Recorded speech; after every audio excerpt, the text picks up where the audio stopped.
கள்ள தீர்க்கதரிசிகள் 2 வகைப்படுவார்கள். இவங்களெல்லாம் அடையாளம் காண்றது ரொம்ப ஈஸியா பண்ணக்கூடிய ஒரு வழி டிசனிங் ஆஃப் ஸ்பிரிட்ஸ். யாருக்குள்ள என்ன ஆவி இருக்குன்ட்டு கொஞ்சம் பேசினாலே கண்டுபிடிச்சிடலாம். If the message is coming from God or from the devil. அது இல்லாதவங்க என்ன பண்றது? நல்ல மரம் கெட்ட கனி கொடுக்காது, கெட்ட மரம் நல்ல கனி கொடுக்காது. இது கூட நிறைய பேருக்கு கஷ்டம். ஸோ இதை டெஸ்ட் பண்றதுக்கான ஒரு வழி நான் ஒரு டிசைன் பண்ணி வச்சிருக்கேன். நான் அதை ஷேர் பண்றேன். அவ்வளவுதான்.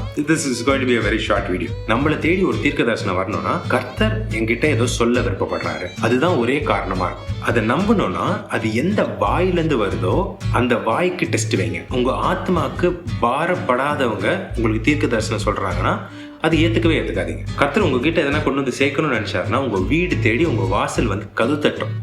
எனக்கு தெரிஞ்சு சோஷியல் மீடியால ப்ராஃபட்டிக் மினிஸ்ட்ரின்னு பண்றவங்க சொல்ற எல்லாருமே கள்ள தீர்க்க தரிசனங்கள் சொல்லியிருக்கிறாங்க. தேடி போய் கேட்க கூடாதா அப்படின்னா கேட்கலாம், பட் யார்கிட்டன்னு போய் கேட்பீங்க? இது கொஞ்சம் காம்ப்ளிகேட்டட் தான்.